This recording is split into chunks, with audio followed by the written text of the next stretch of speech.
Bab 5. Andrea mencari-cari ponselnya karena ia ingin selecah, mengingat hari ini ia begitu cantik. Jadi ia harus membuat kenang-kenangan di ruang riasnya.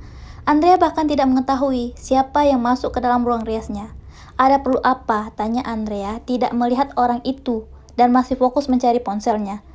Pria berpakaian serba hitam itu menghampiri Andrea lalu membiusnya. "Siapa kau? Kenapa?" "Aku masa depanmu, sayang," ujar pria itu tersenyum di balik maskernya. Pria berpakaian serba hitam itu membawa Andrea pergi sebelum ada orang yang datang mengunjungi Andrea. Phew. Di dalam mobil, pria misterius itu mengklik laptopnya dan CCTV di hotel kembali untuk berfungsi. Pria itu melepaskan maskernya dan meletakkan ke jok belakang. Tampak wajah tampan dan rupawan yang digilai kaum wanita. Tangannya memegang wajah Andrea dari kening, mata, hidung, bibir, dan juga dagu Andrea. "Kau sangat cantik jika dipandang dari dekat begini, sayang," ujar pria itu lalu melajukan mobilnya dan pergi dari perkarangan hotel. Dengan gilanya pria itu membawa Andrea ke gereja dan mereka harus menikah hari ini juga. Pria itu mengganti pakaiannya di dalam mobil. Setelah berpakaian rapi, pria itu menggendong Andrea yang masih pingsan karena pengaruh obat bius. Di dalam gereja, sudah ramai orang yang berpakaian rapi. Ya, pria itu sengaja mengundang orang-orang yang bekerja untuknya untuk datang menyiapkan pernikahannya. Awalnya pendeta melarang pria itu dan Andrea menikah. Tapi, karena kepalanya ditodong pistol dan orang-orang gereja disandra, maka mereka tidak ada pilihan lain selain menikahkan Andrea dan juga pria itu. "Saya Sean Marta Dinata, berjanji akan selalu bersama Andrea Setio Utomo." Tepuk tangan meriah ketika pria bernama Sean itu memasangkan cincin di jari manis Andrea. Cincin yang sebelumnya ada di jari Andrea ia buang begitu saja. Sean tersenyum senang. Akhirnya ia dan Andrea sudah resmi menikah dan menjadi seorang suami dan istri. Sean menggendong Andrea dan masuk ke dalam mobil yang sudah dihias oleh pekerjanya. Sean sangat puas sekarang. Andrea, wanita yang ia cintai bertahun-tahun lamanya, menjadi istrinya.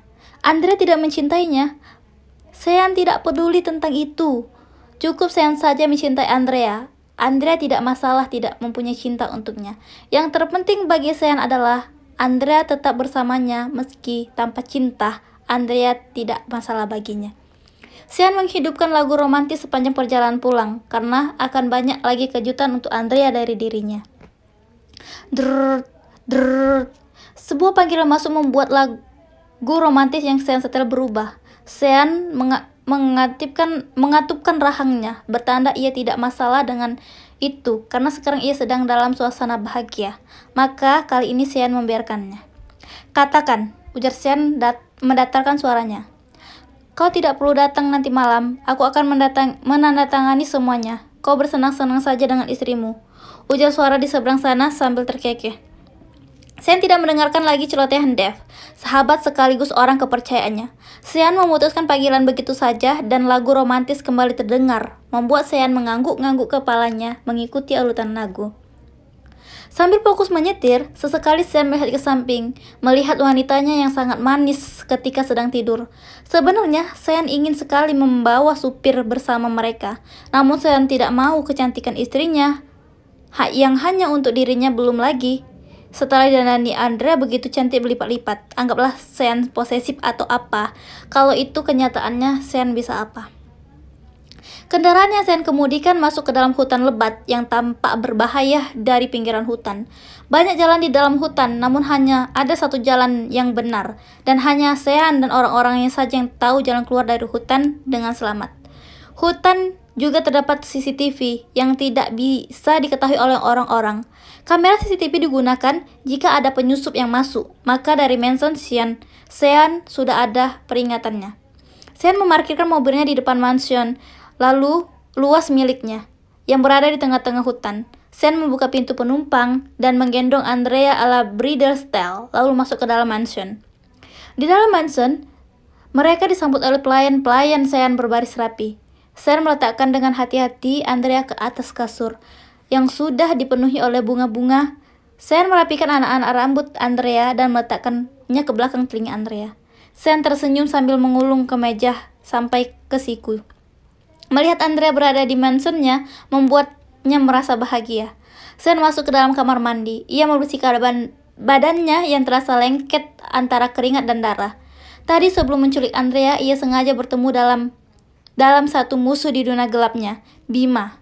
Sean sudah tidak heran lagi kenapa Bima bisa mengenalinya yang sudah melakukan penyamaran. Sean juga bahkan bisa mengenali Bima yang menghadap ke belakang. Intinya, dulu mereka pernah menjadi dekat, hingga akhirnya jauh dan menjadi musuh. Sean menyadari hidup ini keras dan butuh otak cerdas untuk merencanakan masa depan yang gemilang. Dan sisi lain Bima berhasil menusuk perut atasnya.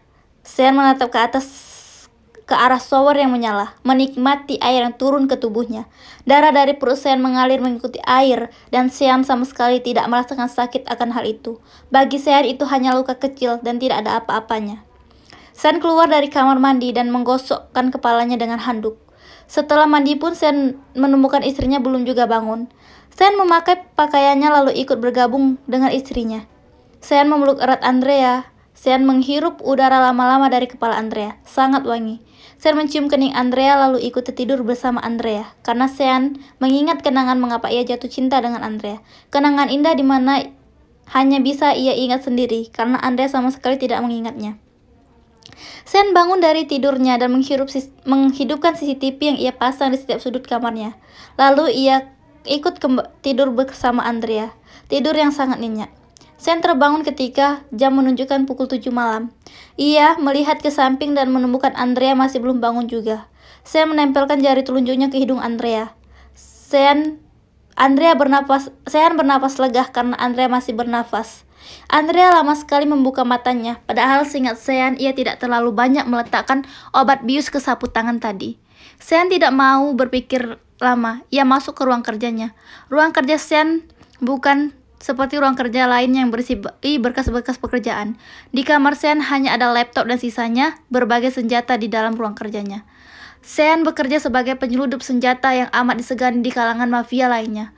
Usia Sean masih muda tapi mampu membuat kastil sendiri.